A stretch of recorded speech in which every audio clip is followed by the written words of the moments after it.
श्रीकृष्णाष्टकम्। भजे व्रजैकमण्डनं समस्तपापखण्डनं स्वभक्तचित्तरञ्जनं सदैव नन्दनन्दनं सुपिच्छगुच्छमस्तकं सुनादवेणुहस्तकम्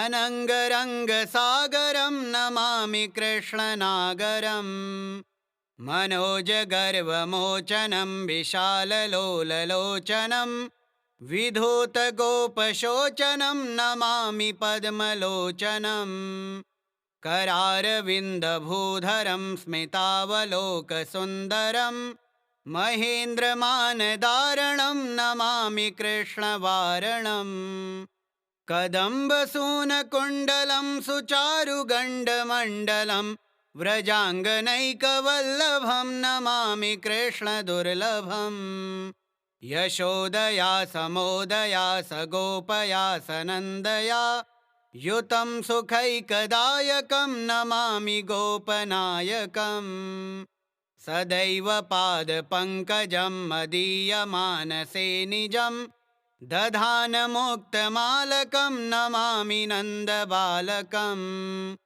समस्तदोषशोषणं समस्तलोकपोषणं समस्तगोपमानसं नमामि नन्दलालसम् भुवो भरावतारकं भवाब्धिकर्णधारकं यशोमतीकिशोरकं नमामि चित्तचोरकम् दृगन्तकान्तभङ्गिनं सदा सदालिसङ्गिनं दिने दिने नवं नवं नमामि नन्दसम्भवम् गुणाकरं सुखाकरं कृपाकरं कृपापरं सुरद्विषन्निकन्दनं नमामि गोपनन्दनं नवीनगोपनागरं नवीनकेलिलम्पटं नमामि मेघसुन्दरं तडित्प्रभालसत्पदम् समस्तगोपनन्दनं हृदम्बुजैकमोदनं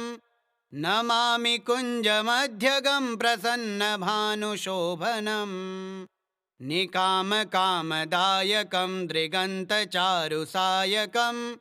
रसालवेणुगायकं नमामि कुञ्जनायकम् विदग्धगोपिकामनोज्ञतल्पशायिनं नमामि कुञ्जकानने प्रवृद्धवह्निपायिनं किशोरकान्तिरञ्जितं दृगञ्जनं सुशोभितं गजेन्द्रमोक्षकारिणं नमामि श्रीविहारिणं यदा तदा यथा तथा तथैव कृष्णसत्कथा मया सदैव गीयतां तथा कृपा विधीयताम् प्रमाणिकाष्टकद्वयं जपत्यधीत्य यः पुमान् भवेत् स नन्दनन्दने भवे भवे सुभक्तिमान् भजे व्रजैकमण्डनं समस्तपापखण्डनं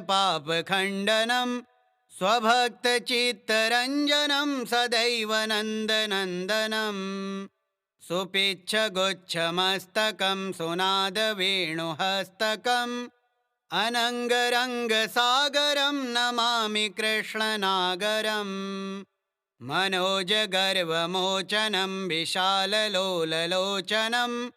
विधूतगोपशोचनं नमामि पद्मलोचनं करारविन्दभूधरं स्मितावलोकसुन्दरं महेन्द्रमानदारणं नमामि कृष्णवारणम् कदम्बसूनकुण्डलं सुचारुगण्डमण्डलं व्रजाङ्गनैकवल्लभं नमामि कृष्णदुर्लभम् यशोदया समोदया सगोपया सनन्दया युतं सुखैकदायकं नमामि गोपनायकम् सदैव पादपङ्कजं मदीयमानसे निजं दधानमुक्तमालकं नमामि नन्दबालकम् समस्तदोषशोषणं समस्तलोकपोषणं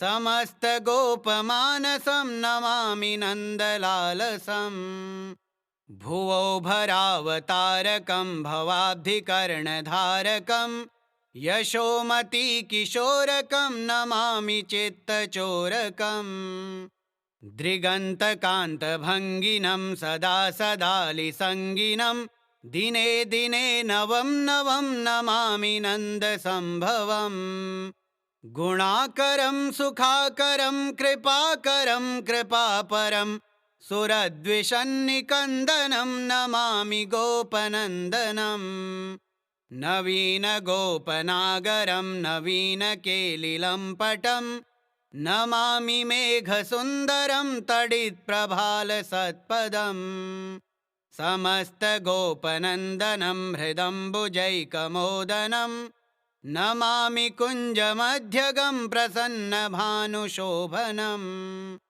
निकामकामदायकं दृगन्तचारुसायकं रसालवेणुगायकं नमामि कुञ्जनायकम् विदग्धगोपिकामनोमनोज्ञतल्पशायिनं नमामि कुञ्जकानने प्रवृद्धवह्निपायिनम् किशोरकान्तिरञ्जितं दृगञ्जनं सुशोभितं गजेन्द्रमोक्षकारिणं नमामि श्रीविहारिणम् यदा तदा यथा तथा तथैव कृष्णसत्कथा मया सदैव गीयतां तथा कृपा विधीयताम् प्रमाणिकाष्टकद्वयं जपत्यधीत्य यः पुमान् भवेत् स नन्दनन्दने भवे भवे सुभक्तिमान् भजे व्रजैकमण्डनं समस्तपापखण्डनं स्वभक्तचित्तरञ्जनं सदैव नन्दनन्दनं सुपिच्छगुच्छमस्तकं सुनादवेणुहस्तकम्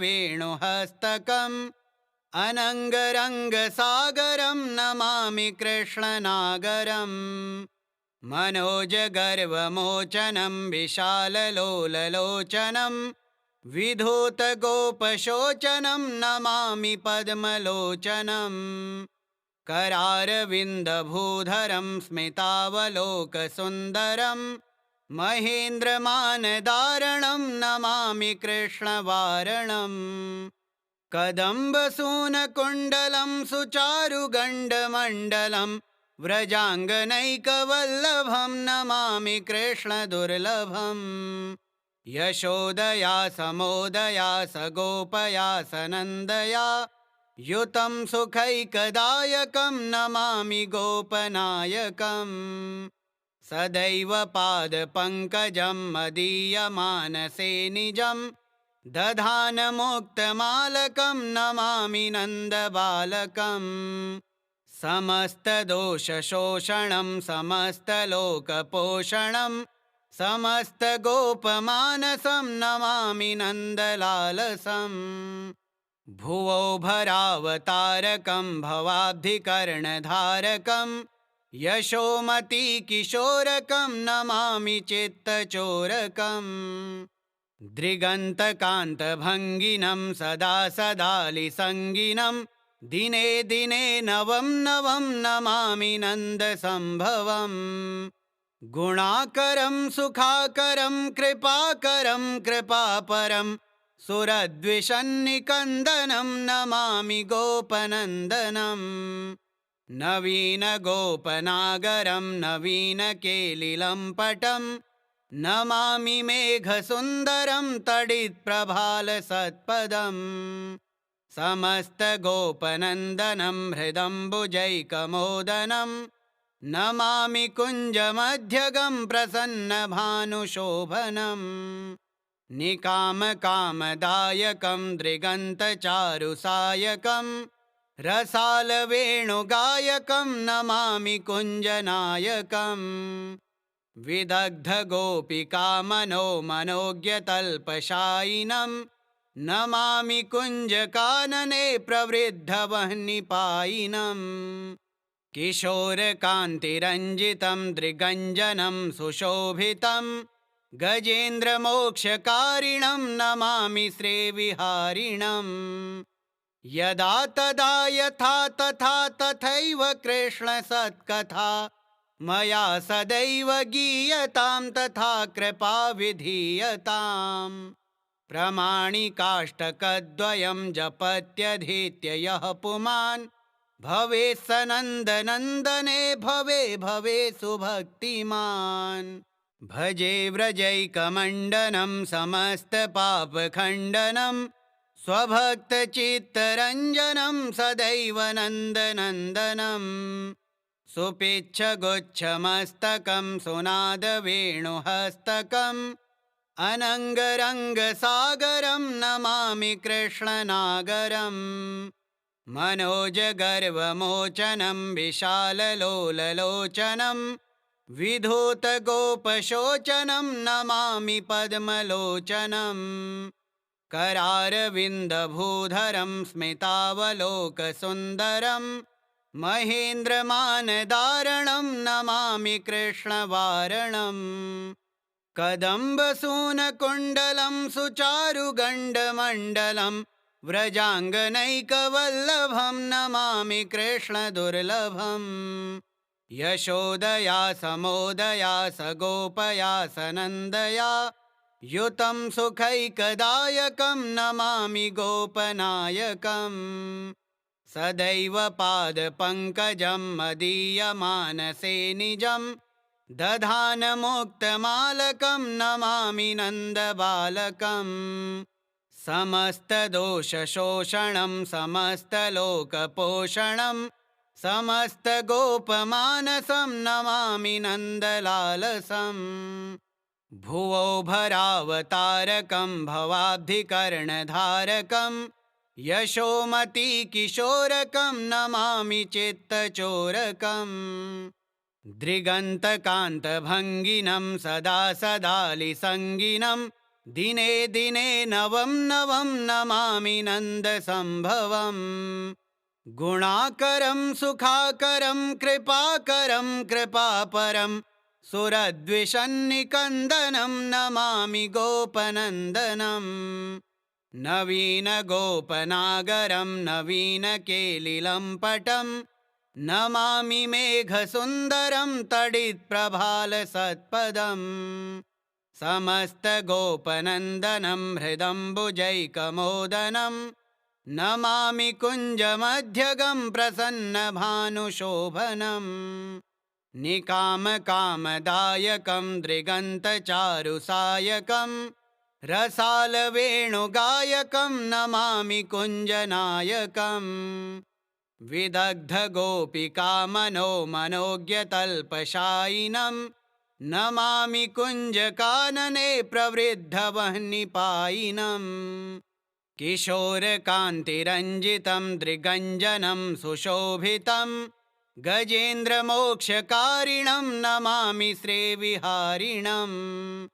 यदा तदा यथा तथा तथैव कृष्णसत्कथा मया सदैव गीयतां तथा कृपा विधीयताम्। प्रमाणिकाष्टकद्वयं जपत्यधीत्य यः पुमान् भवेत् स नन्दनन्दने भवे भवे सुभक्तिमान्। भजे व्रजैकमण्डनं समस्तपापखण्डनं स्वभक्तचित्तरञ्जनं सदैव नन्दनन्दनम्। सुपिच्छगुच्छमस्तकं सुनादवेणुहस्तकम् अनङ्गरङ्गसागरं नमामि कृष्णनागरम्।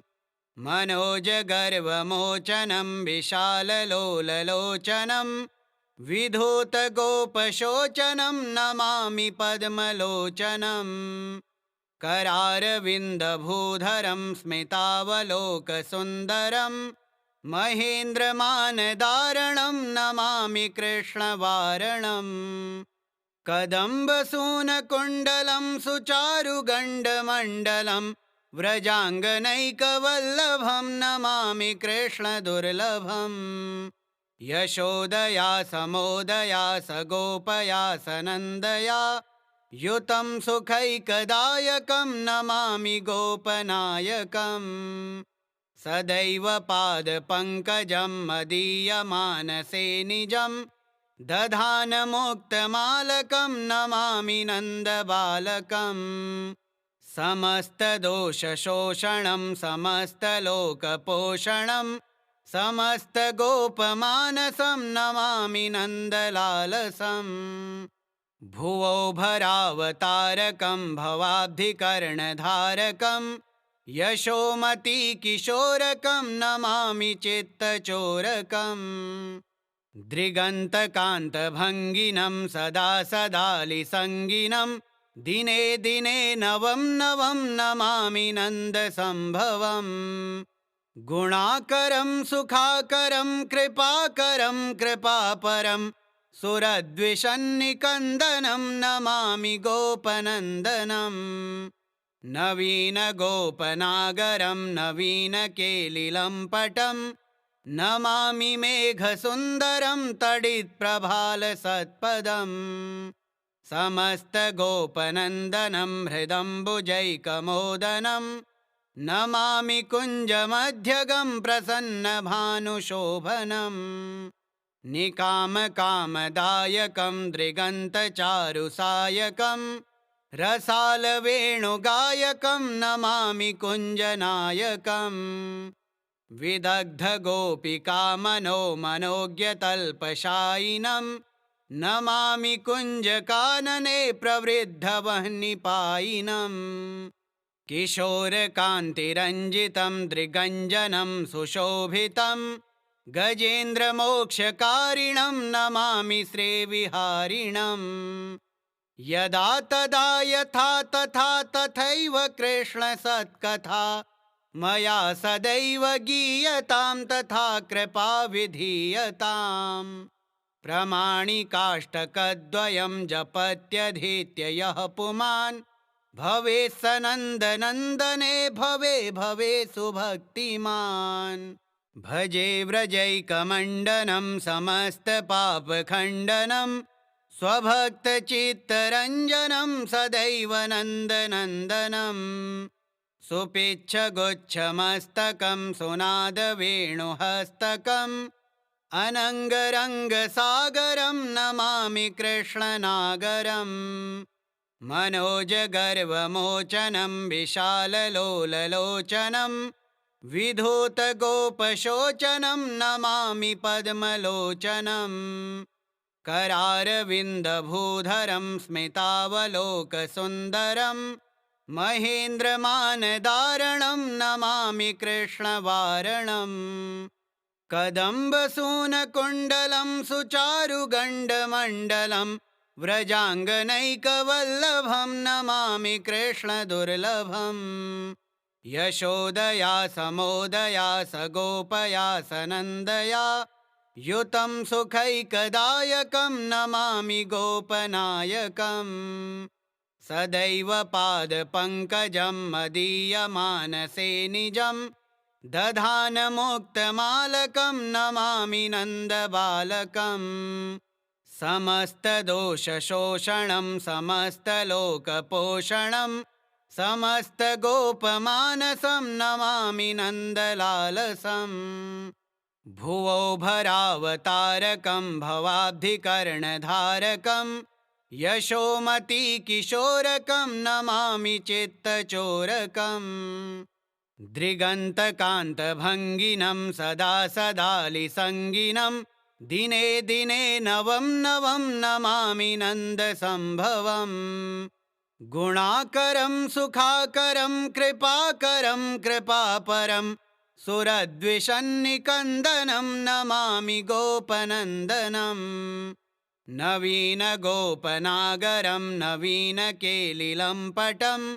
नमामि मेघसुन्दरं तडित्प्रभालसत्पदम् समस्तगोपनन्दनं हृदम्बुजैकमोदनं नमामि कुञ्जमध्यगं प्रसन्नभानुशोभनम् निकामकामदायकं दृगन्तचारुसायकं रसालवेणुगायकं नमामि कुञ्जनायकम् विदग्धगोपिकामनो मनोज्ञतल्पशायिनं नमामि कुञ्जकानने प्रवृद्धवह्निपायिनम् किशोरकान्तिरञ्जितं दृगञ्जनं सुशोभितं गजेन्द्रमोक्षकारिणं नमामि श्रीविहारिणम् यदा तदा यथा तथा तथैव कृष्णसत्कथा मया सदैव गीयतां तथा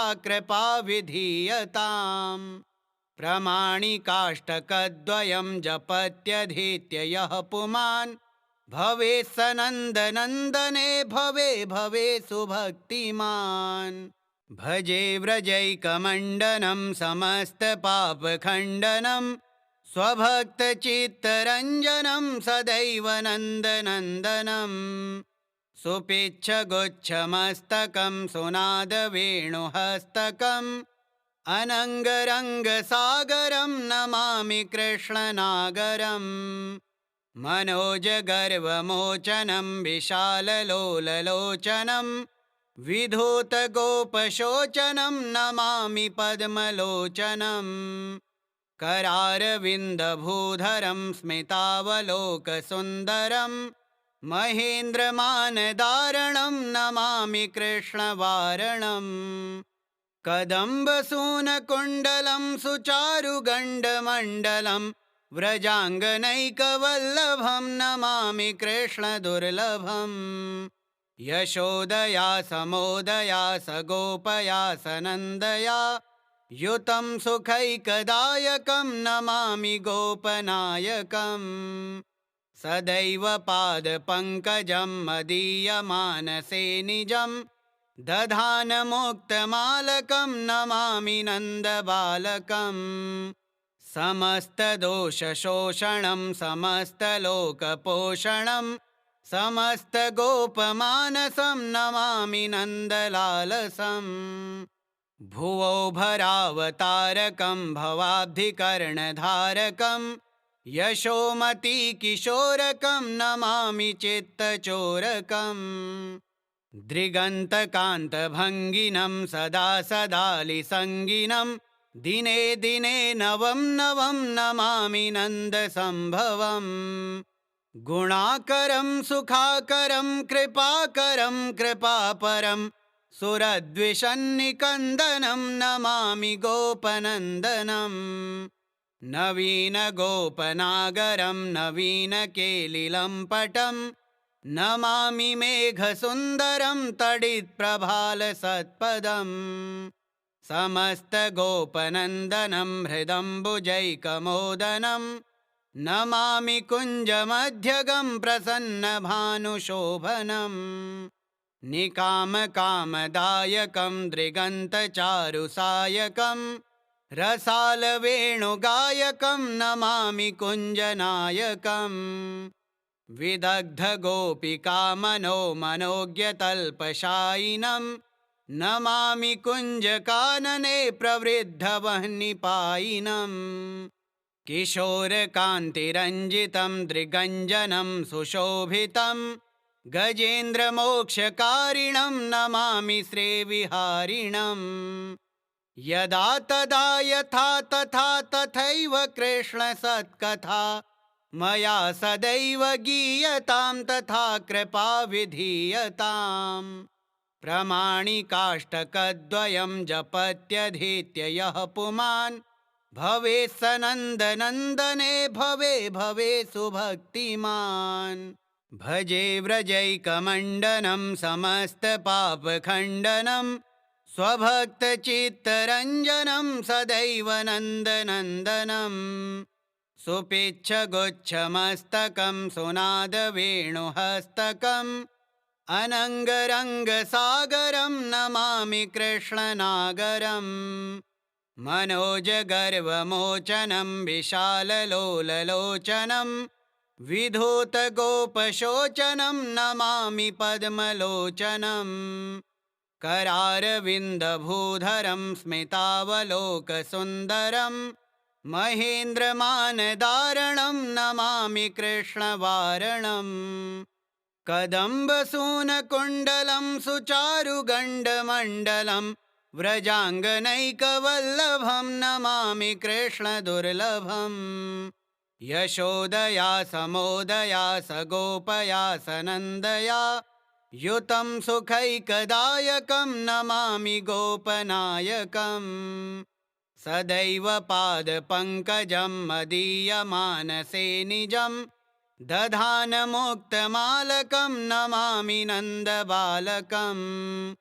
समस्तदोषशोषणं समस्तलोकपोषणं समस्तगोपमानसं नमामि नन्दलालसम् भुवो भरावतारकं भवाब्धिकर्णधारकं यशोमतीकिशोरकं नमामि चित्तचोरकम् दृगन्तकान्तभङ्गिनं सदा सदालिसङ्गिनं दिने दिने नवं नवं नमामि नन्दसम्भवम् गुणाकरं सुखाकरं कृपाकरं कृपापरं सुरद्विषन्निकन्दनं नमामि गोपनन्दनम् नवीनगोपनागरं नवीनकेलिलम्पटं नमामि मेघसुन्दरं तडित्प्रभालसत्पदम् समस्तगोपनन्दनं हृदम्बुजैकमोदनं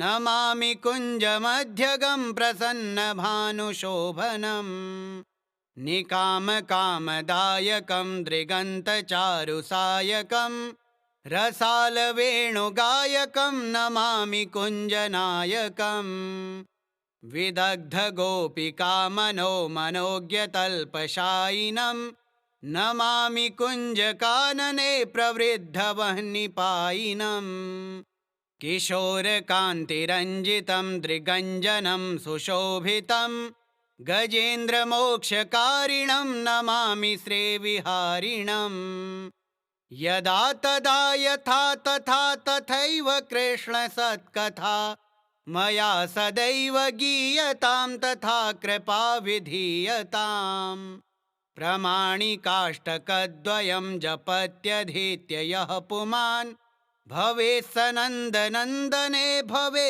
भवे सुभक्तिमान् श्रीमच्छङ्कराचार्यकृतं श्रीकृष्णाष्टकं श्रीकृष्णार्पणमस्तु। ॐ श्रीकृष्णाय नमः।